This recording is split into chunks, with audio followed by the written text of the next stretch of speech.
plus tarder, très chers frères et sœurs, ce matin, comme je viens de parler, c'est une grande fête. Une grande fête. Quand je dis fête, c'est fête.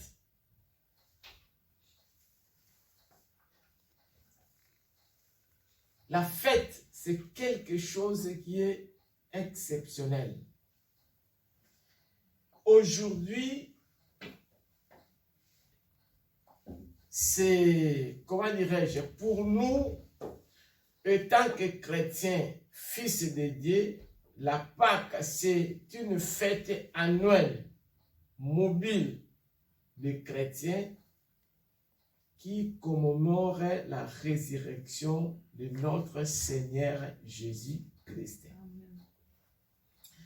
Très chers frères et sœurs, la Pâque n'a pas été commencée seulement comme ça, bouh, en vain, non. Si nous voyons dans la Bible, dans Ézéchiel, d'abord, Ézéchiel 45, verset 21, on nous parle de la Pâque, que le 14e jour de ce premier mois, vous célébrez la fête de la Pâque. Cette fête durera 7 jours, pendant lesquels vous mangerez le pain sans levain. Donc, comme je viens de dire, la Pâque en hébreu c'est Pessah. C'est passé par le dessus. Alors, la fête solennelle célébrée annuellement par les Juifs, le 14e jour de la première ligne de l'année religieuse. Donc, la commémoration, c'était pour le passage de la destruction au-dessus de l'Égypte, qui était l'ère de délivrance pour les enfants d'Israël. Alors, très chers frères et sœurs, comme je viens de parler ce matin, la Pâque, c'est une fête pour nous étant que des chrétiens. C'est une commémoration qui est très importante. Alors,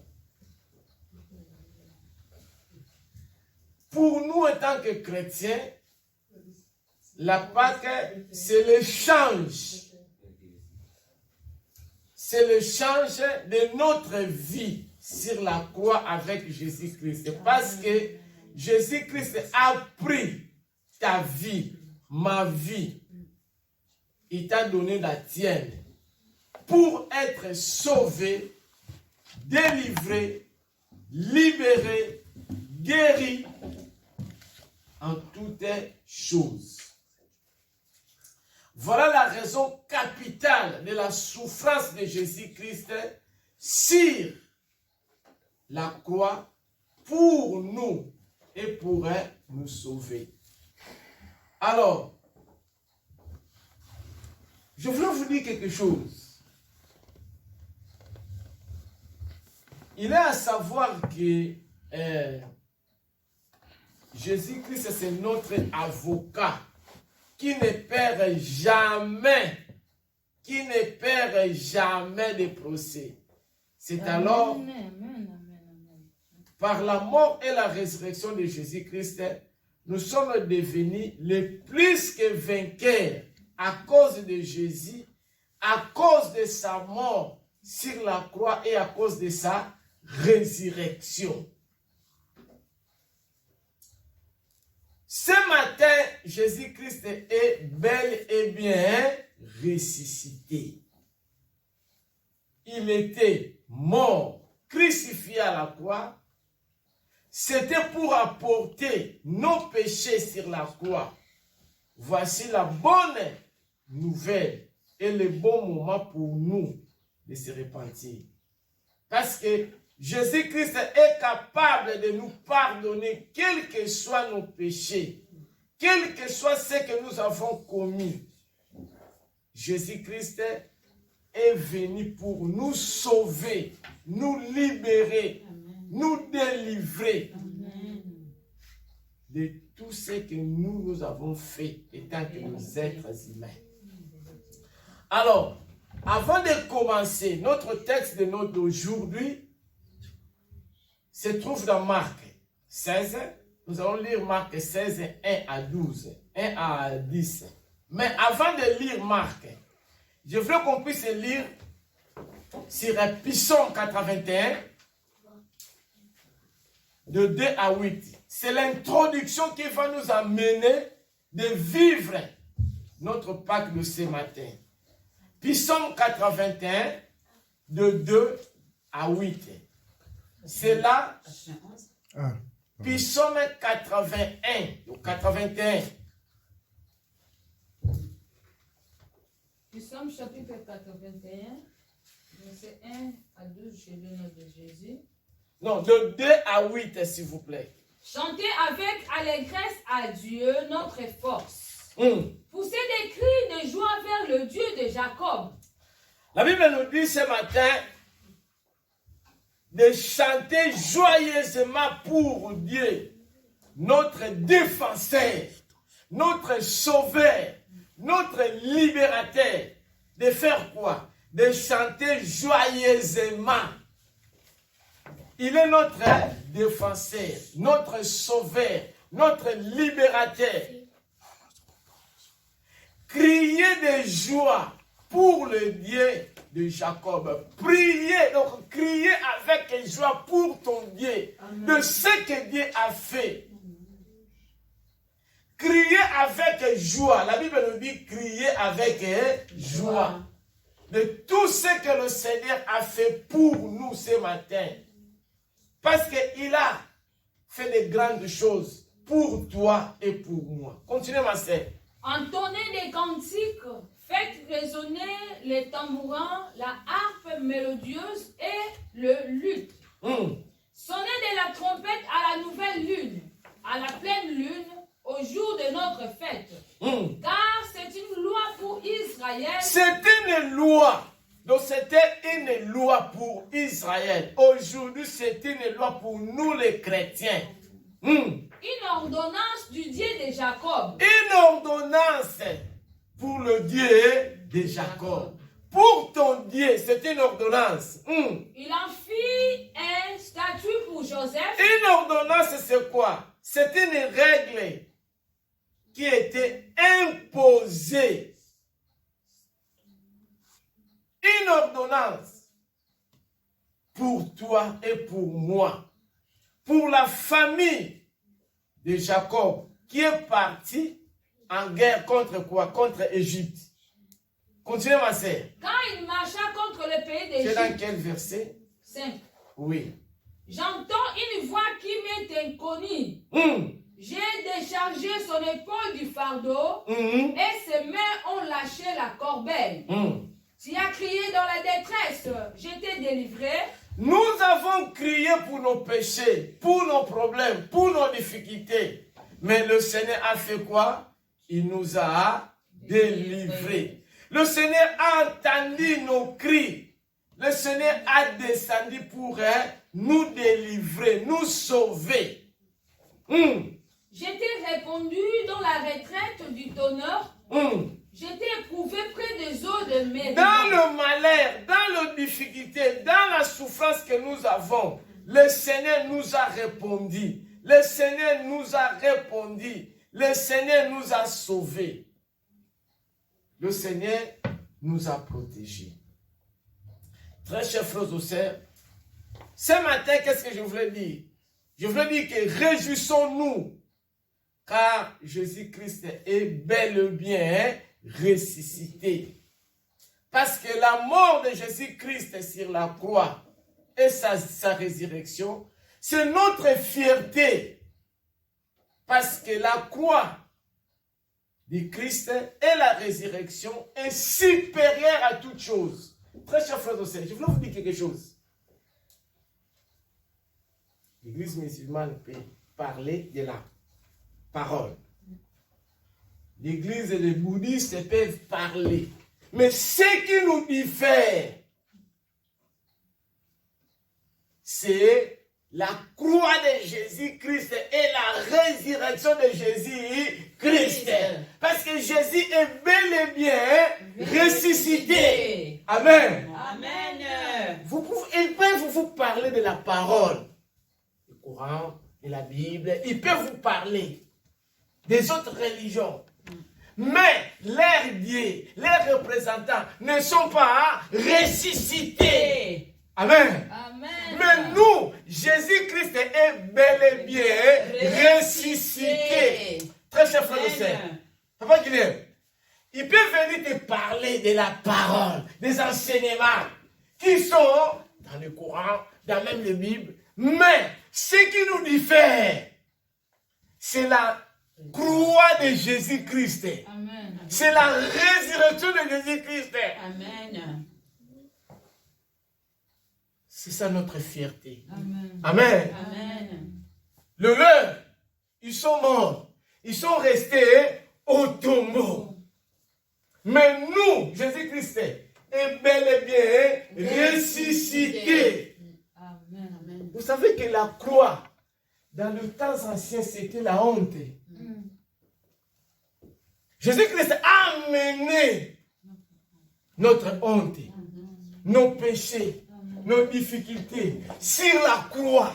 Il est mort et il est ressuscité.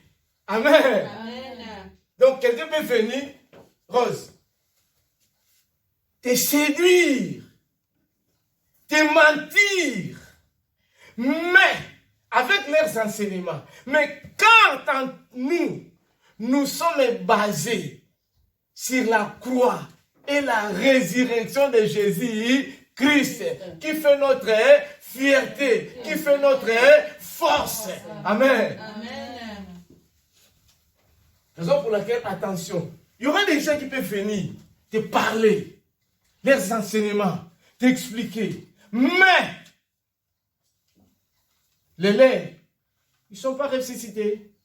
Ils sont toujours au tombeau. Mais nous, notre Seigneur, il est bel et bien mort et puis ressuscité. Amen. Amen. Ressuscité pour nous délivrer, pour nous sauver, pour nous restaurer, pour nous bénir. Quelle joie, quelle immense joie, quelle immense joie. Oh, vous voyez, il peut vous enseigner bien, mais leur maître, leur Seigneur, leurs responsables, leurs prophètes, toujours au tombeau. Nous, Jésus-Christ, il est mort sur la croix. Après 3 jours, il est qui? Il est ressuscité. Maintenant,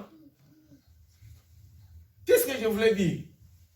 Je vous dis que notre fierté, c'est parce que Jésus-Christ est mort sur la croix et ressuscité. Très chers frères et sœurs, c'est très supérieur, très important, très utile. Si je ne me trompe pas, je vous ai mis hier dans notre méditation d'hier. Si je ne me trompe pas, la méditation d'hier, je vous avais écrit l'œuvre de la croix est le niveau le plus élevé de la manifestation de l'amour de Dieu pour l'humanité. C'est le niveau le plus élevé. Parce que la croix dans le temps ancien, c'était la honte. Mais Jésus-Christ a amené notre honte sur la croix pour que vous et moi, nous soyons comment? Sauvés. pour que la relation qui était rompue entre l'homme et Dieu puisse se remettre. Parce que quand Dieu a créé l'homme, l'homme a péché, Adam et Ève. La relation qui était entre Dieu et l'homme, c'était rompue, séparée. Dieu a envoyé des prophètes et des prophètes. Ils n'ont pas arrivé à remettre cette relation. Mais Jésus-Christ, il est venu pour que vous et moi, nous soyons comment sauvés. Se trouve dans Luc 19, verset 10, s'il vous plaît. Luc 19, verset 10. Luc chapitre 19, verset 10, je lis au nom de Jésus. Car le Fils de l'homme est venu chercher et sauver ceux qui étaient perdus. Le Fils de l'homme est venu chercher ceux qui étaient perdus. Pour le faire quoi? Pour nous sauver, pour nous délivrer, pour nous libérer de l'emprise du diable. Le Fils de l'homme est venu comme un humain. Il s'est déchargé de nos problèmes, nos soucis, nos difficultés, pour que nous soyons sauvés. Maintenant, maman Passy, peut commencer notre texte de Marc 16. Marc 16. Chapitre 1 à 10. Marc chapitre 16, verset 1 à 10, je lis au nom de Jésus. Lorsque le sabbat fut passé, Marie de Magdala, Marie mère de Jacques, et Salomé achetèrent des aromates afin d'aller embaumer Jésus. Le premier jour de la semaine, elles se rendirent au sépulcre de grand matin, comme le soleil venait de s'élever. Elles disaient entre elles, qui nous roulera la pierre loin de l'entrée du sépulcre? Elle leva les yeux, elle aperçut que la pierre qui était très grande avait été roulée. Elle entra dans le sépulcre, vit un jeune homme assis à droite vêtu d'une robe blanche, et elle fut épouvantée. Il leur dit, ne vous épouvantez pas, vous cherchez Jésus de Nazareth qui a été crucifié, il est ressuscité, il ne point ici. Voici le lieu où on l'avait mis. Mais allez dire à ses disciples et à Pierre qu'il vous précède en Galilée. C'est là que vous le verrez comme il vous l'a dit. Elles sortirent du sépulcre et s'enfuirent. La peur et le trouble les avaient saisies et elles ne dirent rien à personne à cause de leur effroi. Jésus étant ressuscité le matin du premier jour de la semaine, apparut d'abord à Marie de Magdala, de laquelle il avait chassé 7 démons. Elle alla porter la nouvelle à ceux qui avaient été avec lui et qui s'affligeaient et pleuraient. Amen. Amen. Amen. Matthieu 28, verset 6. Matthieu chapitre 28, verset 6, je lis au nom de Jésus.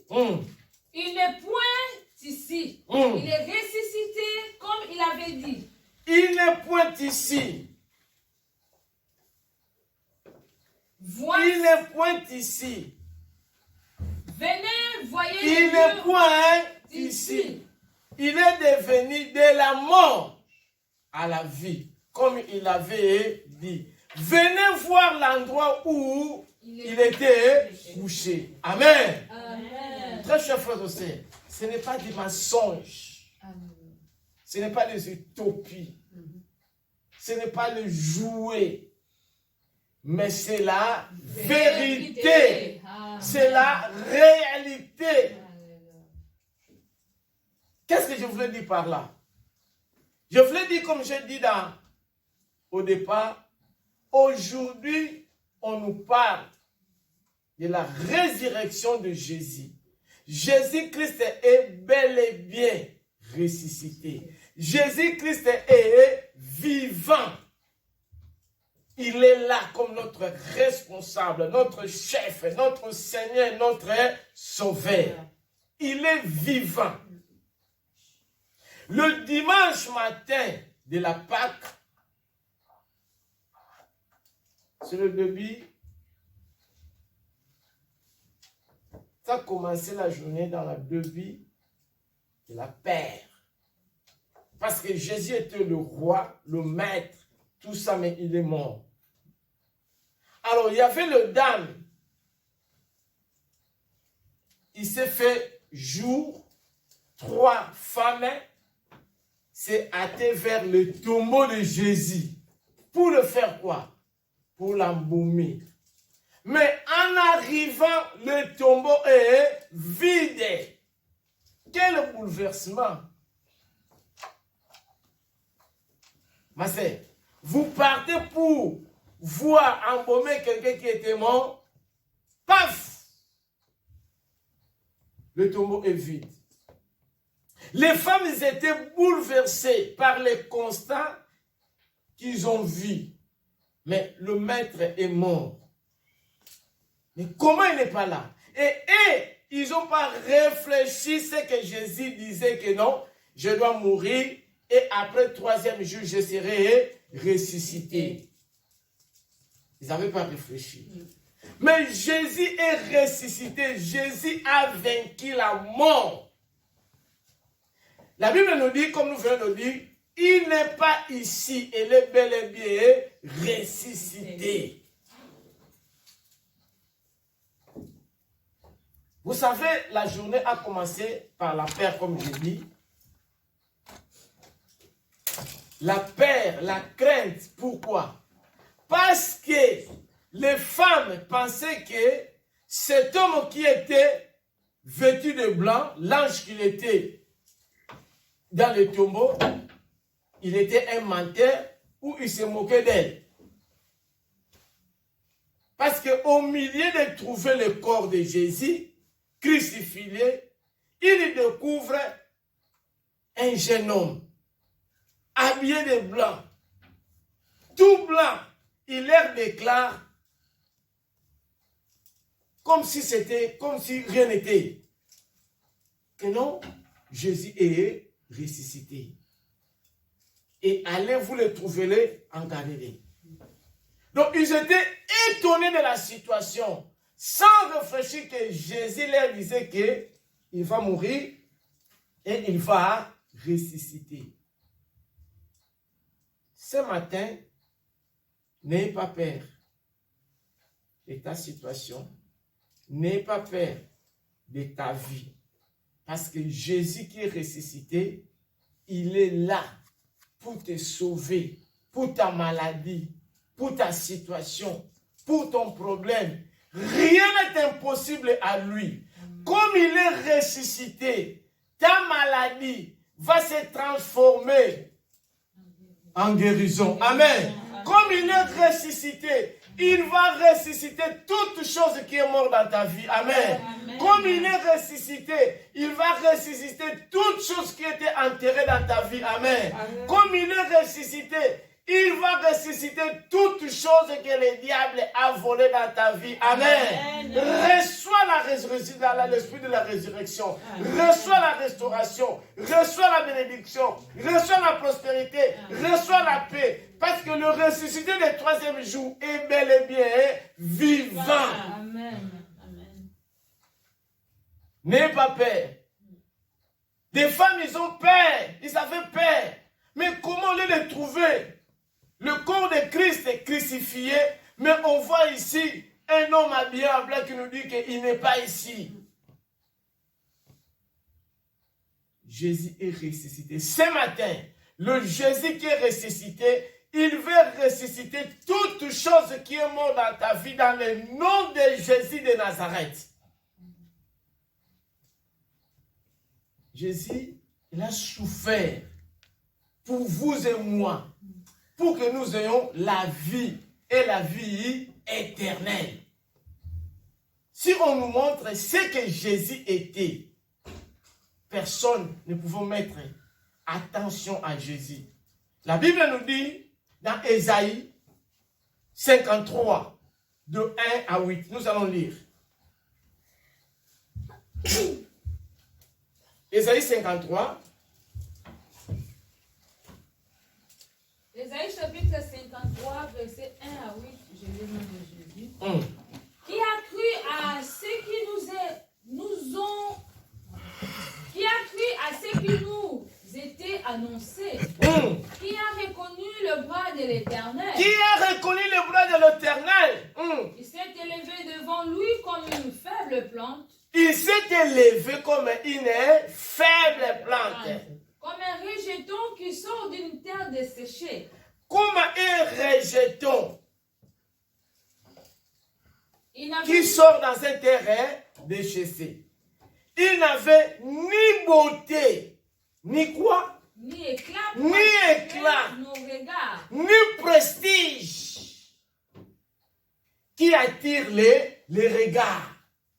Vous voyez, la Bible nous dit, Jésus était quelqu'un qu'on ne peut même pas attirer les regards, ni prestige, ni élégance, sans forme. Mais son aspect n'avait rien pour nous plaire. Est-ce que vous écoutez? Son aspect avait comment? N'avait rien pour nous plaire. N'avait rien pour nous plaire. N'avait rien pour nous plaire. N'avait rien. Son aspect, son attitude, son apparence de Jésus n'avait rien pour nous plaire. Donc, si on met Pierre, on met Jésus, les gens vont dire que non, les responsables c'est Pierre. Donc, son aspect, son attitude, il n'y avait rien qui peut montrer que non, c'est lui le roi des rois. Continuez ma sœur. Méprisé et abandonné des hommes. La Bible nous dit qu'il était méprisé, négligé, abandonné des hommes. Mais tout ça c'était pour vous et moi. Nous soyons sauvés. Homme de douleur et habitué à la souffrance. Est-ce que vous écoutez ce que la Bible dit? C'était un homme de douleur. Donc un homme qui souffrait. Un homme qui était habitué des douleurs. Il était comme quelqu'un qui est comment? On ne peut pas même les regarder. Vous voyez? Donc quelqu'un qui est habitué des douleurs. Homme de douleurs. Donc pour lui, la douleur c'est l'habitude. Maman Betty. Donc pour lui, hein, la douleur c'est donc voilà. Continuez. Semblable à celui dont on détourne le visage. Semblable à celui dont on détourne comment? Donc vous ne pouvez pas les regarder. Donc si on vient devant lui, vous n'êtes pas même là. Vous n'avez même pas l'envie de quoi? De les regarder. Recommence ma sœur. Il n'est quoi qu'on est comment? Semblable à celui dont on détourne le visage. Semblable à celui dont on détourne le visage. Mais un sauveur. Continuez ma sœur. Nous l'avons dédaigné, nous n'avons fait de lui aucun cas. Voilà. Nous n'avons fait de lui aucun cas. On ne compte rien sur lui. On ne voit rien sur lui. On pense rien sur lui. Oh, c'était lui le sauveur. Continuez. Cependant, ce sont nos souffrances qu'il a portées. C'est de nos douleurs qu'il s'est chargé. Ce sont nos souffrances, nos maladies. Qu'il a fait quoi? Qu'il a apporté. Il s'est chargé de tous nos problèmes. Et nous l'avons considéré comme puni. Nous l'avons considéré comme puni. Frappé de Dieu. C'est Dieu qui l'a puni, frappé de Dieu. Et humilié. Humilié, abaissé. Il était blessé à cause de nos fautes, à cause de nos péchés. Il était écrasé, il était humilié. Mais il était blessé pour nos péchés. Il était blessé pour nos péchés. Brisé pour nos iniquités. Brisé pour nos iniquités. Donc la punition que Jésus avait reçue, c'était pour nous donner la paix. Tout ce que nous devons vivre, c'était tombé sur lui. Vous voyez? Hein? Alors, à travers tout ça qui était tombé sur lui, nous sommes guéris. Continuez à lire.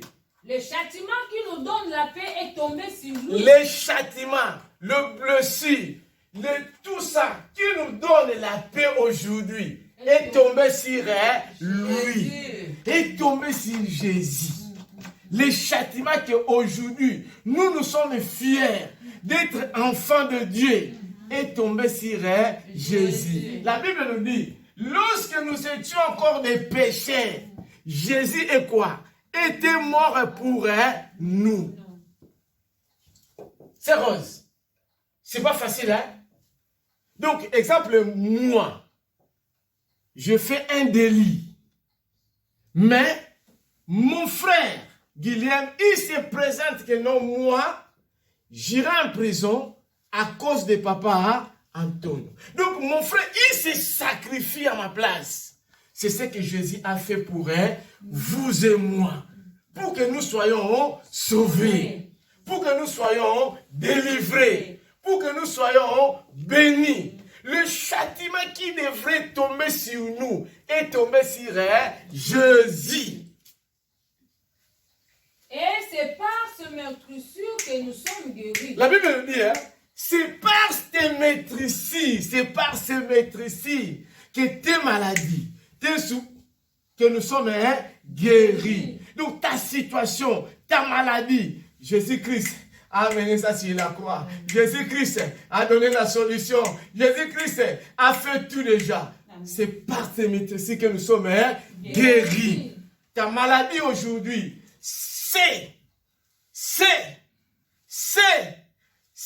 Jésus qui l'a mené sur la croix. Nous étions tous errants comme de brebis. Chacun suivait sa propre voie. Et l'Éternel a fait retomber sur lui l'iniquité de nous tous. Il a été maltraité et opprimé. Il a été maltraité, opprimé, battu, humilié à cause de vous et moi. Pour que nous soyons sauvés. Et il n'a point ouvert la bouche. Il n'a même pas ouvert la bouche. Semblable à un agneau qu'on mène à la boucherie, à une brebis muette devant ceux. Il est comme un agneau qu'on amène à l'abattoir. Ou comme un mouton qui ne crie pas quand on le coupe. Tout ça, c'est ce que Jésus a fait pour nous. On l'a arrêté, on l'a jugé, on l'a supprimé. Mais, tout ça, Jésus n'a pas parlé. Continuez, ma sœur. Il n'a point ouvert la bouche. Il n'a point ouvert sa bouche. Il a été enlevé par l'angoisse et le châtiment. Et parmi ceux de sa génération qui a cru qu'il était retranché de la terre de vivant et frappé pour le péché de mon peuple. Il était frappé à cause des péchés de son peuple. Très chers frères et sœurs, comme je viens de parler, il faut savoir que Jésus-Christ était mort. Jésus-Christ, il a souffert. Jésus-Christ était crucifié à la croix. C'était pour apporter nos péchés sur la croix. Voici le bon moment pour nous de se repentir. Parce que lorsque nous étions encore de pécheurs, Jésus-Christ est mort pour nous.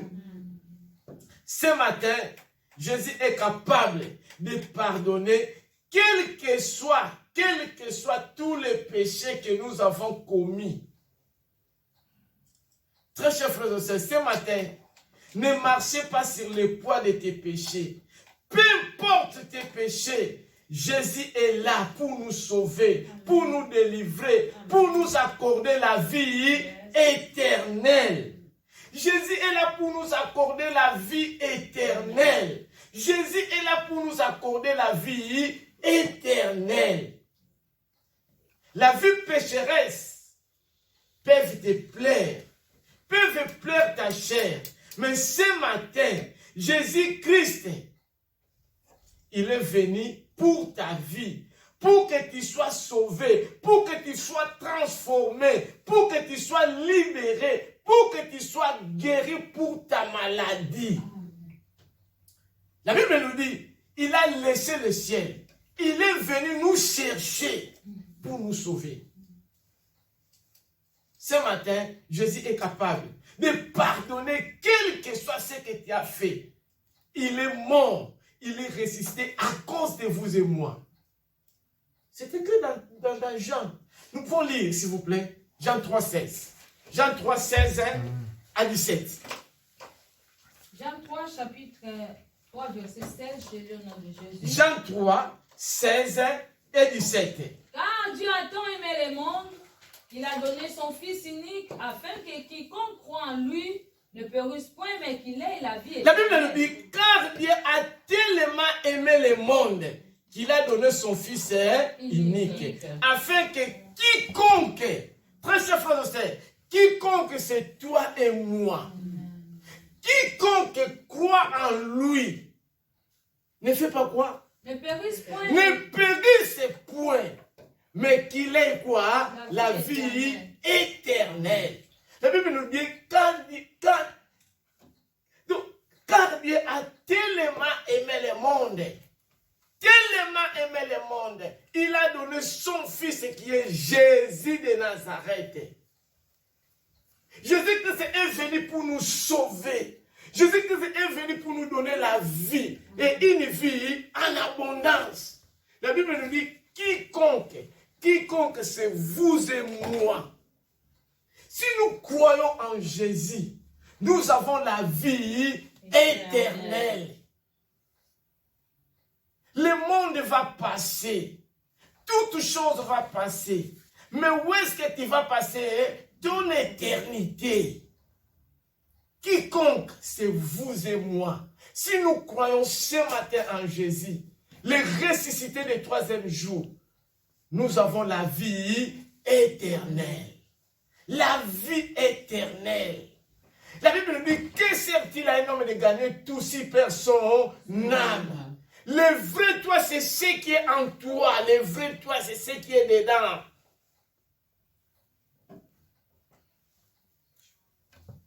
Verset 17.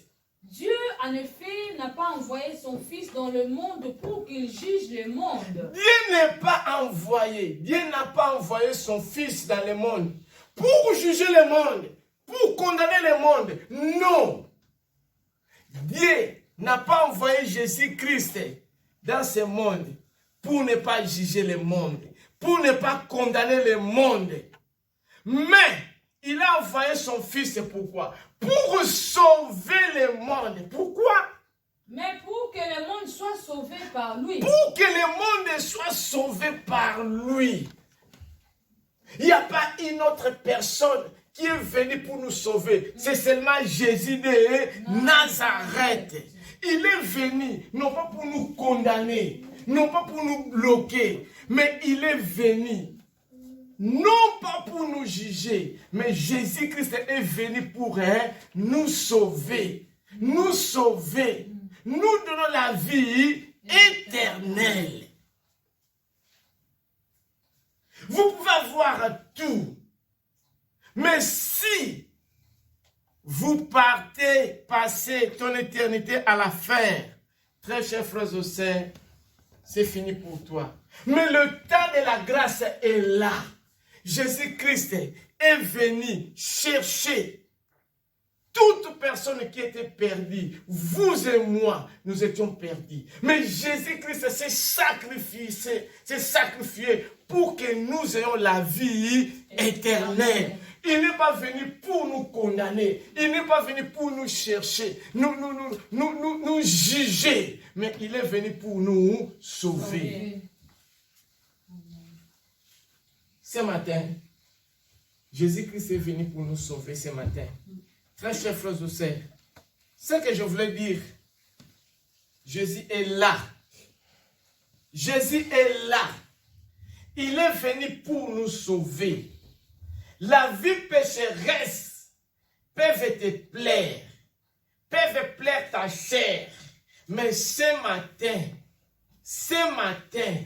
Jésus-Christ nous appelle pour venir dans ta vie, dans tes difficultés, auprès de lui, pour que tu sois sauvé, transformé, libéré, guéri.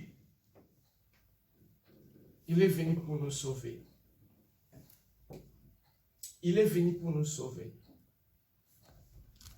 Il est venu pour nous sauver, rien que pour nous sauver. Il est venu pour nous sauver, rien que pour nous sauver. Ce matin, Jésus-Christ est là. Il est venu pour nous sauver, rien que pour nous sauver. Il est bel et bien ressuscité pour nous sauver.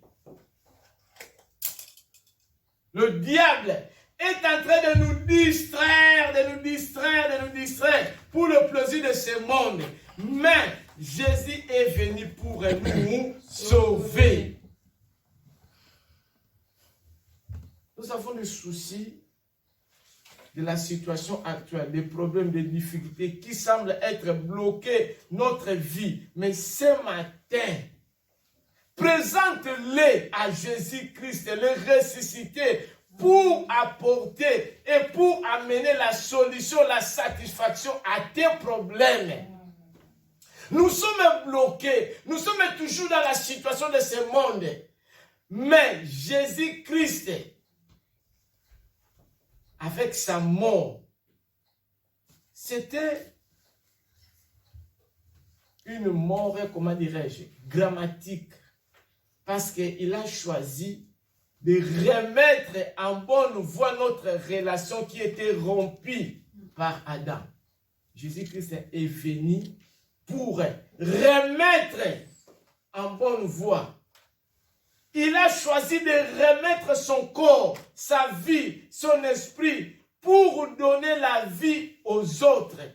Personne ne peut faire ce que Jésus a fait. Quel sacrifice, quel privilège. Voilà l'ouverture totale de lieu saint ce matin pour que nous entrons au paradis.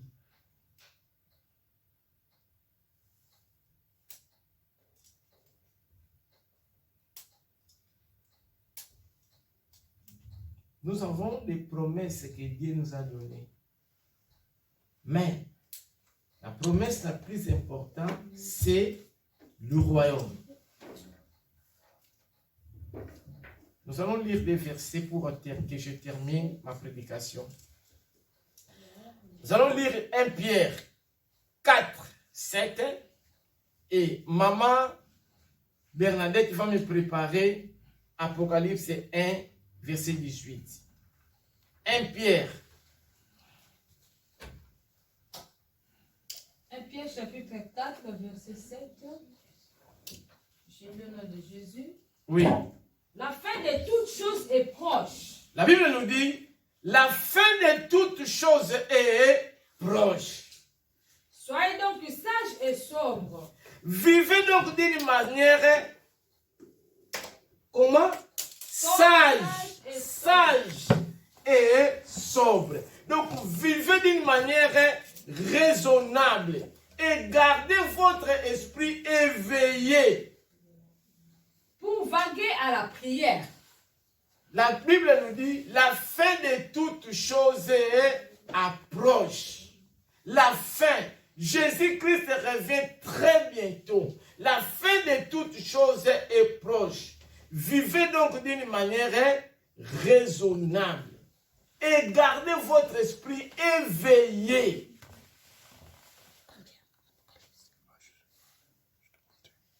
Apocalypse 1, verset 18. Éveillé sur toutes choses. Donc tu dois être en veille. Parce que Jésus revient très bientôt. Jésus qui est ressuscité, il revient très bientôt. Aujourd'hui, il est comme un agneau. Mais demain, il sera comme un juge. Rien ne peut empêcher l'accomplissement de la parole de Dieu et de la volonté de Dieu. Il faut savoir que la fin de toutes choses est proche. Tu ne peux pas être séduit par la distraction de ce monde. Nous sommes toujours concentrés dans les soucis de ce monde. Nous sommes concentrés. Nous sommes constamment envahis dans les soucis de ce monde. Mais gardons nos yeux fixés vers Jésus. Parce qu'il est venu pour nous sauver. Nous sommes constamment bloqués pour le souci de ce monde. Or, le monde et sa richesse passera. Amen. Toute chose va passer. Voilà la distraction du diable.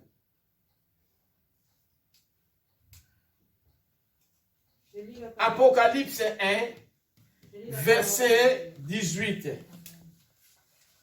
Je lis la parole de Dieu dans le livre d'Apocalypse 1, verset 18. Amen. Et le vivant, j'étais mort. Et voici, je suis vivant au siècle des siècles. Je tiens les clés de la mort et du séjour des morts. Amen. Amen. Quel privilège que nous avons en Christ. La Bible nous dit, Jésus, il nous dit ici, il nous dit, je suis vivant, j'étais mort, mais maintenant je suis vivant pour toujours. Je tiens le pouvoir de la mort et le monde de la mort. Qu'est-ce qu'il a dit ici? Je tiens les clés de la mort et du séjour des morts. Je tiens le clé de la mort et le séjour de la mort.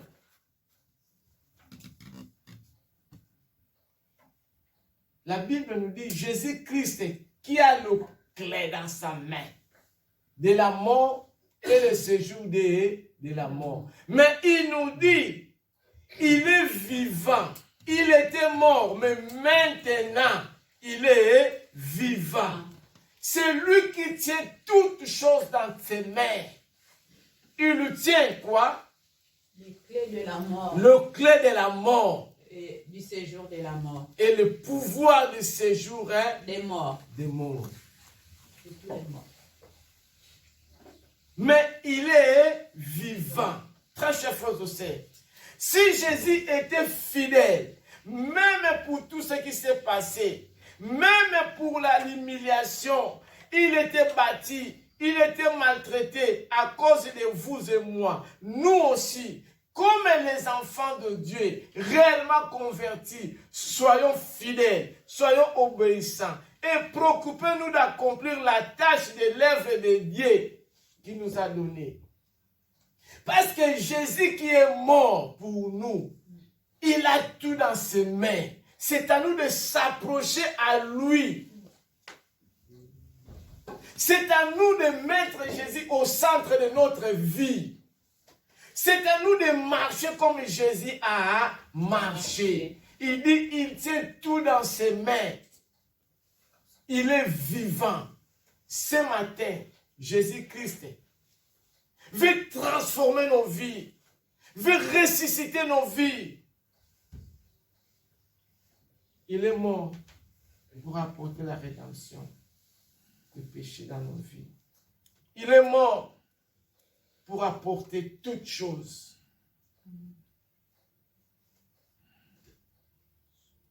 Lorsque nous étions encore des pécheurs, Jésus-Christ, il était mort pour nous. Nous avons lu dans Luc, il est venu pour sauver toute personne qui était perdue. Très chers frères et sœurs, ce matin, le Jésus-Christ qui est ressuscité, il veut qu'il soit au centre de notre vie pour ressusciter toutes choses qui étaient mortes dans notre vie, pour transformer nos vies, pour changer nos vies, pour nous libérer, pour nous bénir.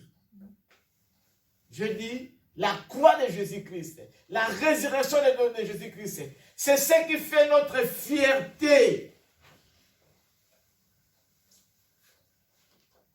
Maman Passy va nous conclure 1 Corinthiens 15, verset 14. 1 Corinthiens 15, verset 14. 1 Corinthiens 15, 14. J'ai lu au nom de Jésus. Et si Christ n'est pas ressuscité, notre prédication est donc vaine. Et votre foi aussi est vaine.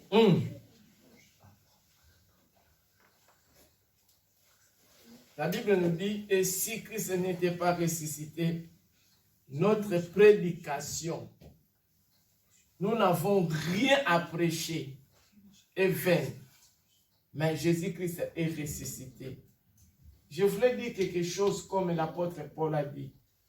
Ce que nous sommes aujourd'hui, ce que nous faisons, ce que nous vivons aujourd'hui, c'est à cause de la mort de Jésus-Christ. À cause de la mort de Jésus-Christ sur la croix et sa résurrection. Parce que Jésus-Christ, il est venu pour nous justifier, pour nous libérer, pour nous sauver. La Bible nous déclare ici très clairement que si Christ n'était pas ressuscité, nous n'avons rien à prêcher et nous n'avons rien à croire. Mais comme Jésus-Christ a ressuscité, réjouissons-nous, car Jésus-Christ est bel et bien ressuscité. Parce que la mort de Jésus-Christ sur la croix et sa résurrection, c'est notre fierté. Parce que la croix de Christ et sa résurrection est supérieure à toute chose.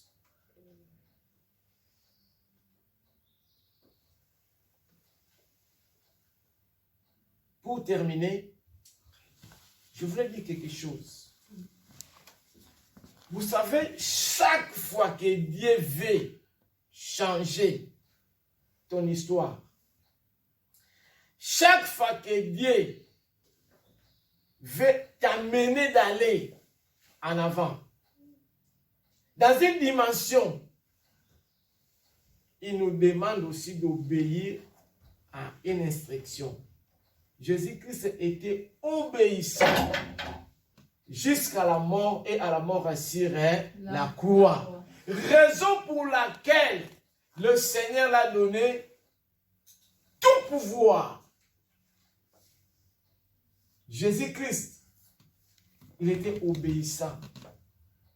Donc, à chaque fois que Dieu veut changer quelque chose, quand Jésus-Christ est venu, il devait passer par la mort sur la croix pour être élevé. Ce matin, à chaque fois que Dieu veut changer ton histoire, Jésus, Dieu a changé son histoire. Il est devenu au-dessus parce qu'il était obéissant à la voix du Père. Soyons obéissants parce que Dieu veut changer l'histoire de ta vie maintenant. Dieu veut ressusciter toute chose qui était morte en toi. Dieu veut ressusciter toute chose qui était enterrée en toi. Mais ce matin, le Seigneur nous demande d'obéir à ses instructions. Le Seigneur nous demande d'obéir jusqu'au bout. Jésus-Christ était obéissant jusqu'à la mort et à la mort sur la croix. Nous, étant que chrétiens, les enfants de Dieu, soyons fidèles, soyons obéissants. Parce que le Seigneur veut changer l'histoire de notre vie. Le Seigneur veut restaurer notre vie. Le Seigneur veut nous délivrer, nous bénir et nous mener dans une autre dimension ce matin. Que le Jésus-Christ qui est ressuscité ressuscite toutes choses dans notre vie dans le nom de Jésus de Nazareth. Prions.